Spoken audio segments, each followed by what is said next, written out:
The 7 levels of overpowered comic characters explained. Level 1, City, Continent Crushers, Hulk. The Hulk is raw potential incarnate.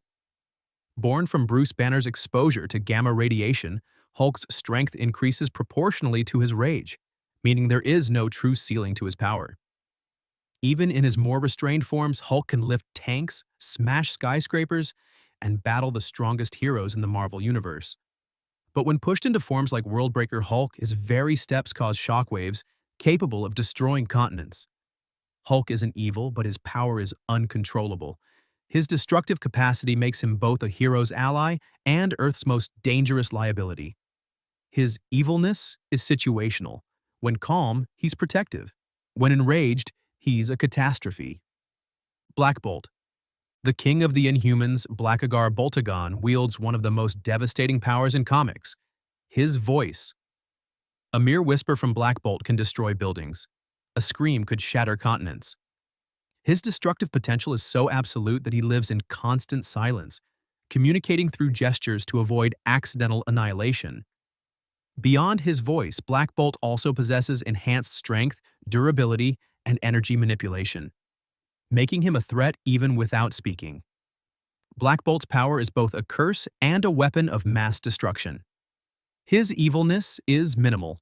He is not cruel or villainous, but the danger lies in the fact that one slip of control could level cities. Juggernaut Cain Marco, empowered by the Crimson Gem of Cyttorak, is the unstoppable Juggernaut. Once in motion, no physical force can halt him. His strength rivals and sometimes surpasses Hulk's, and his mystical durability renders him immune to nearly all attacks. As a villain, Juggernaut's threat comes not just from raw power, but from his role as an avatar of Cyttorak, which makes him more than a man. He is destruction given purpose. Juggernaut has plowed through armies, buildings, and even gods. His evilness lies in his relentlessness. He doesn't stop, doesn't reason, and doesn't break. On a planetary battlefield, he is a walking apocalypse for cities and nations. Level 2, Planetary Titans. Superman. Superman is the ultimate planetary protector. With powers granted by Earth's yellow sun, super strength, speed, flight, heat vision, and near invulnerability, he is often the measuring stick against which all others are compared. He can bench press continents, survive black holes, and fight for days without tiring. But more importantly, his power is balanced by his moral compass. His restraint is often the only thing that prevents him from devastating the very world he protects. If Superman abandoned morality, no army or weapon on Earth could stop him. His evilness is potential rather than reality. Countless alternate universes, Injustice, Red Sun, explore what happens if Superman's ideals falter, and the results are catastrophic. Black Adam. Where Superman embodies restraint, Black Adam embodies fury. Empowered by the Egyptian gods, he shares many of Shazam's abilities: superhuman strength, speed, stamina, and magical resilience. But unlike Superman, Adam does not hold back. He has conquered nations, killed without hesitation, and stood toe-to-toe with Earth's strongest heroes, often emerging unscathed. Depending on the story, he is either a ruthless tyrant or a flawed anti-hero who believes his brutality is justified to protect his people. Black Adam has planetary reach. He can rule nations by fear or crush cities in moments. His evilness lies in his philosophy of power. Where heroes restrain themselves, he embraces domination. Doomsday. Doomsday is pure destruction made flesh. A genetic monstrosity bred through endless cycles of death and rebirth, he adapts to whatever kills him, returning stronger each time. His strength rivals Superman's, and his durability makes him nearly impossible to stop. He famously killed Superman during their first encounter, showcasing his catastrophic threat. Unlike Black Adam, Doomsday has no purpose, no philosophy. He is annihilation incarnate. Doomsday cannot be reasoned with, bribed, or persuaded. His evilness is primal and unstoppable. He destroys because that is all he is. When unleashed, he can end civilizations without a thought.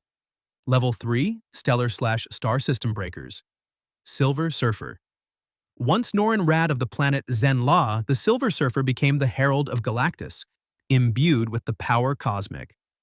This grants him nearly limitless abilities: faster than light travel, manipulation of energy and matter, near invulnerability, and strength beyond most beings in the universe. He can destroy planets, absorb or release stellar-level energy, and even manipulate time under certain conditions. Though noble at heart, his role as Galactus's herald means he has led destruction to countless worlds. His evilness is circumstantial. He is not inherently cruel, but his service to Galactus made him complicit in planetary genocide. His scale places him far above most Earth heroes. Green Lantern Hal Jordan, wielder of a Green Lantern ring, is a protector of Sector 2814, which includes Earth. The ring grants him access to nearly unlimited power fueled by his will. Flight, energy projection, force fields, and matter creation. At his peak, Hal has channeled enough energy to fight off entire alien armies, shield planets, and even affect stars. The ring is a weapon of cosmic law enforcement, and in Hal's hands, arguably the greatest of the Corps, it becomes a tool capable of star system-level defense. Though a hero, Hal has also been corrupted, most notably as Parallax, showing the danger of willpower unchecked. His evilness in that form is existential. As Parallax, he could rewrite reality itself. Even restrained, his scale is enough to change the balance of solar systems. Annihilus, ruler of the negative zone, Annihilus wields the cosmic control rod, granting him immense power over energy, entropy, and life force. He commands vast insectoid armies and has nearly destroyed the Marvel Universe during events like Annihilation. His obsession with survival and conquest makes him ruthless. To Annihilus, all life is expendable except his own. Annihilus is both a warlord and a near-godlike entity with weapons capable of star system destruction. His evilness lies in his nihilistic philosophy. He believes in annihilation as destiny, spreading endless war across galaxies. Level 4, Herald-level reality benders. Doctor Strange, the Sorcerer Supreme of Earth. Stephen Strange is the foremost practitioner of magic in the Marvel Universe. His powers come from mastery of the mystic arts and access to near-infinite dimensions, artifacts, and spells.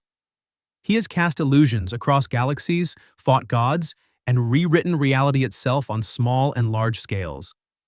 Strange defends Earth from cosmic and magical threats that transcend even beings like the Hulk or Thor. Strange's morality keeps his power in check, but when unleashed, especially in alternate realities, he can alter history, rewrite existence, or shatter worlds. His evilness depends on the path. Corrupted versions of Strange, what if Doctor Strange lost his heart instead of his hands, demonstrate how apocalyptic his magic can become when morality fails. Dr. Fate/Nabu. Dr. Fate is not a single man, but the mantle of sorcery carried by various hosts wearing the helmet of fate. When Nabu, one of the Lords of Order, takes control, Fate becomes a being of near-omnipotent magic. He can manipulate time, alter matter, cross dimensions, and stand against gods. Unlike Strange, Fate is often portrayed as less human and more an avatar of order, which can make him alien and ruthless in his judgments. In full Nabu control, Dr. Fate is less a hero than a cosmic force, capable of bending reality to enforce balance. His evilness is not personal cruelty, but rather cosmic detachment. Under Nabu, good and evil blur into order and chaos, and mortals become expendable pawns. Mephisto is one of Marvel's great infernal lords, ruling over a hell dimension that reflects humanity's fears of damnation. Though not literally Satan, he fills the role narratively: deceiver, corrupter, and ruler of souls. He manipulates reality within his domain almost absolutely, but his influence extends across the Marvel Universe through deals, soul bargains, and manipulations. He has tricked heroes like Ghost Rider, Spider-Man, and even cosmic entities. In his realm, he is nearly omnipotent. Outside of it, he is still a threat on a transplanetary scale. His evilness is absolute. He delights in suffering, corruption, and twisting good intentions into damnation. Mephisto represents the metaphysical horror of this tier: power not just over flesh and stone, but over souls and destiny. Level 5, Universal Architects. Rune King Thor. In his base form, Thor is already among Marvel's most powerful heroes, but as Rune King Thor, he transcends his role as Asgard's thunder god and becomes something closer to a cosmic principle.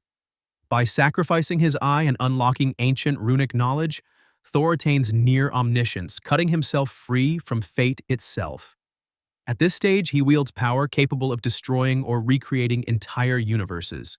Rune King Thor can erase cosmic threats like Surtur or Mangog with ease and stand equal to beings once thought untouchable.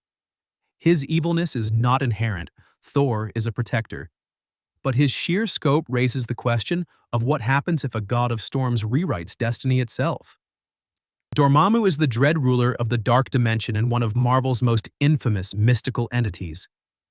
Unlike Mephisto, whose power is often tied to his own infernal plane, Dormammu wields raw cosmic flame and dimensional mastery across realities. He has fought eternity, the living embodiment of the universe, and sought to merge or consume entire universes into his dark dimension. Dormammu is a universal devourer, not content with worlds or stars, but hungry for the collapse of entire realities. His evilness is pure domination. He seeks not balance, but absolute rule, absorbing all existence into himself. Against him, even sorcerers like Strange are often powerless without cosmic artifacts. Trigon is one of DC's greatest demonic entities, father of Raven, and conqueror of countless worlds. His presence is felt across universes, and in his full form, he is a threat to all creation. He enslaves dimensions, corrupts souls, and wields magical energy so vast it dwarfs planetary threats. In many continuities, even the Justice League falls before him, requiring the intervention of Raven or higher forces to hold him back. Trigon is cruelty incarnate, with the ability to corrupt and destroy entire universes. His evilness is absolute, unlike Dormammu, who seeks conquest, or Thor, who wields godhood responsibly. Trigon exists to spread darkness and torment without end. Level 6. Multiversal Abstracts. The Spectre. The Spectre is the embodiment of God's vengeance in the DC universe. Bound to a human host, he delivers divine retribution on scales, ranging from punishing a single criminal to obliterating entire realities. He has the power to warp existence, rewrite events, and undo nearly any threat when his full scope is unleashed. The Spectre can annihilate universes as easily as individuals, yet his morality and limits come from his bond with his host and the will of the presence. His evilness isn't personal, but when unrestrained or corrupted, he becomes terrifying, since vengeance without compassion is indistinguishable from cruelty. Anti-Monitor. One of the most infamous cosmic villains, the Anti-Monitor embodies antimatter and cosmic destruction. His most iconic act was the Crisis on Infinite Earths, where he devoured universes to collapse the multiverse itself.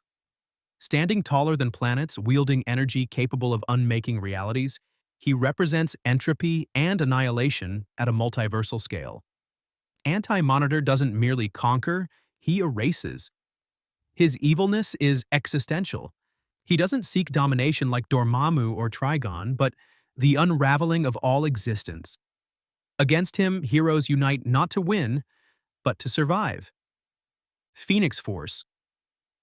The Phoenix Force is one of Marvel's most powerful cosmic entities, representing life, death, and rebirth. While it often manifests through hosts, most famously Jean Grey, the full Phoenix transcends any one form. It can ignite stars, collapse galaxies, and reshape existence itself, balancing creation and destruction across the multiverse. At full power, Phoenix has the ability to erase or reignite entire multiverses. Its evilness depends on context. As a force, it is neutral, tied to the natural cycle of renewal. But when bound to corrupted hosts, it becomes a cosmic wildfire, burning universes indiscriminately. Level 7. Supreme Metafictional Beings. At this tier, there is no higher rung. These entities are not just multiversal, they are beyond cosmology itself. They embody the final authority in their respective comic universes, beings who are effectively omnipotent, omniscient, and omnipresent. Unlike every level before them, these characters are not limited by narrative stakes. They are the narrative stakes. Their presence defines the rules of existence, and often they act as stand-ins for the writers or for the concept of creation itself. The Presence. The presence is the supreme being of the DC universe, the creator of everything from the endless, like dream and death, to cosmic abstracts, like the specter. It is DC's equivalent of God, infinite and absolute. The presence rarely appears directly, often working through avatars such as the specter or granting power to other cosmic beings. The presence is not a villain. It is existence itself. Its evilness is non-existent, but its sheer scale makes all other beings irrelevant. If the presence wills it, universes exist or cease instantly. One above all, the one above all is Marvel's supreme entity, existing beyond eternity, infinity, the living tribunal, and every cosmic abstract. Often depicted as omnibenevolent, this being is essentially the writer's hand within the Marvel cosmos, representing the force of love, creation, and ultimate judgment. On occasion, the one above all has appeared in humanoid form, even drawn as Jack Kirby or Stan Lee, breaking the barrier between story and creator. The one above all is the final say in Marvel. It is above good and evil, above destruction and creation. No villain can surpass it. No hero can match it. It is omnipotence personified. The Source/Overvoid. The Source, sometimes referred to as the Overvoid in Grant Morrison's cosmology, is the fundamental foundation of reality in DC. It is the wellspring of all that exists, beyond even the presence in some interpretations. Within the Source lie concepts like the source wall, the barrier between known reality, and the infinite unknown. The Overvoid is the infinite white page, pure potentiality, the blank canvas on which all of DC's stories are drawn. The Source is not evil, not good. It is meta-reality itself. In Morrison's interpretation, it can even be seen as the page that contains the DC multiverse, meaning it represents metafictional omnipotence. Its evilness is irrelevant, and it is the absolute beyond.